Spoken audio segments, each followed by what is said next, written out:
Hi guys, and welcome to this week's vlog from the Costa del Pentar Sports Horses. It is super hot and I hope you guys have been doing okay keeping yourselves and your horses cool this week, and hopefully at some point we'll get a thunderstorm and the weather will break, but it doesn't seem to be happening today. So this week I thought I would just talk you through how I have my lorry organised to go eventing mainly, but also clinics and everything that you might need a lorry for.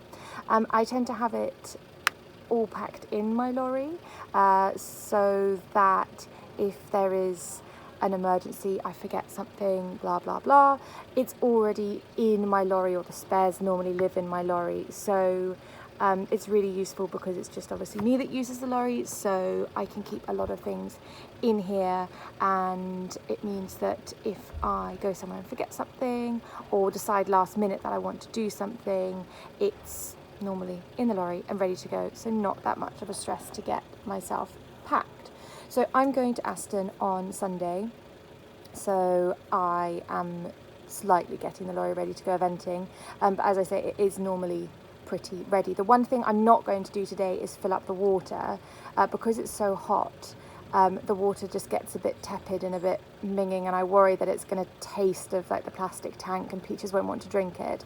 So I will fill up the water either first thing Sunday morning before we leave, or Saturday night, depending on the temperature and whether or not this weather clears and it gets cooler again. So yeah, I'm just going to show you around my lorry, and I hope that that's interesting, and maybe you guys can tell me if you guys do anything differently, or if there's something that's really useful, just let me know. It'd be good to know. Thank you.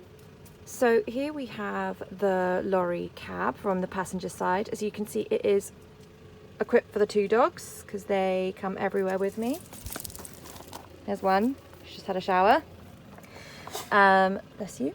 So yeah, we've got obviously a fleece in my colours, got their seat belts which attach to their harnesses, so they're safe if they're in the front with me, and also got a bed in the passenger footwell to climb in.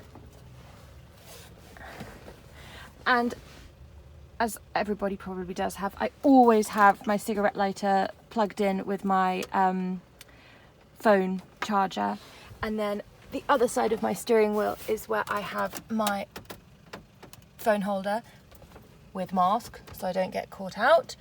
I always have that in there. I never remove it because it's the one thing, if I took it out, guarantee I would forget it and then I would be stuck because I wouldn't have a phone charger, and that would be a nightmare. Hello? Right. Weddy wants to know where we're going today. So in the lorry living, I have a little wardrobe, and this has got a coat in it, as if we might ever need a coat again. I keep my body protector in here, my number bib, and my competition jacket, and on the bottom I've got my base layers and show shirts and spares of bits and pieces. I think I've got spare breeches in there, and I think I have spare underwear and socks in there. Top tip, you should always bring a spare of everything, because the last thing you want to do is fall in the water jump and have to travel home in soggy knickers.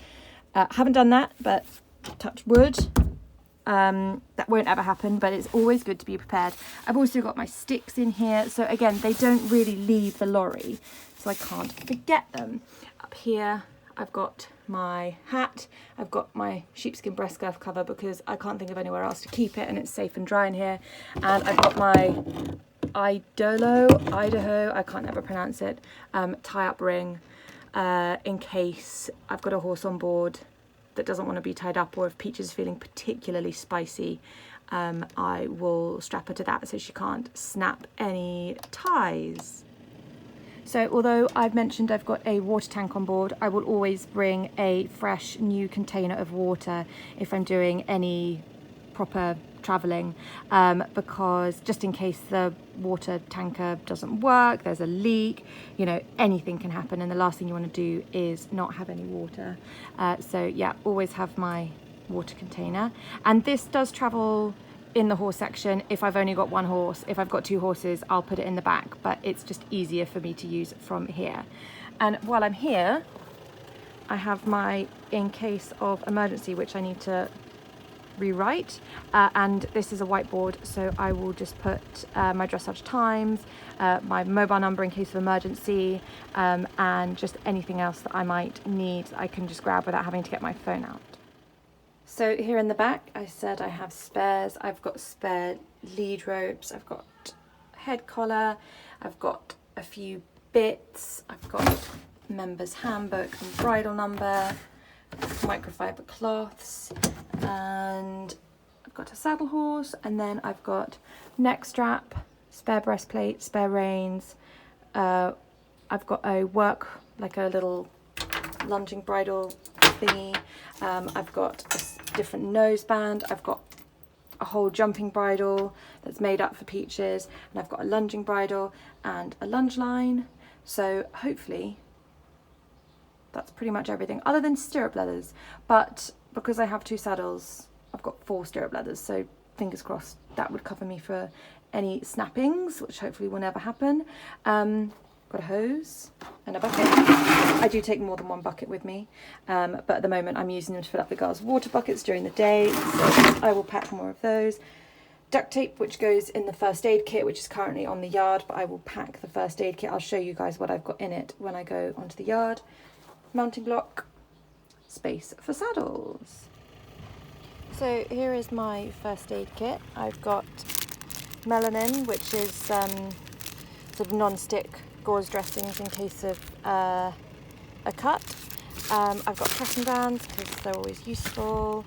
I've got a thermometer, some Vaseline for the thermometer, some Flamazine, some silver spray, some Sudocrem, vet wrap, 2 different brushes to kind of clean wounds, put paste on wounds like the Manuka honey if I don't want to get my fingers all in it, if they're all grubby, some saline solution, which is really useful.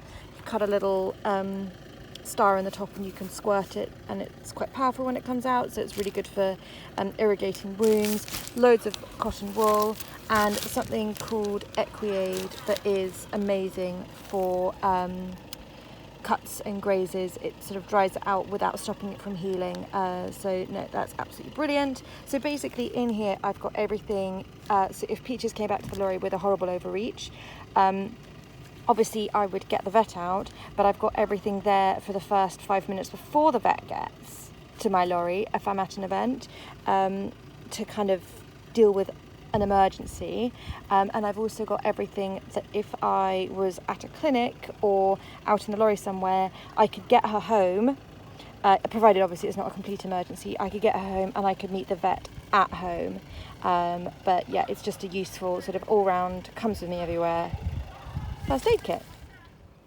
So in here I've got boots on the bottom, work numbners in the middle, and show and smart numbners up at the top. So yeah, I just keep my cross-country boots. I've got spare show jumping boots. I've got these for once she's run cross-country.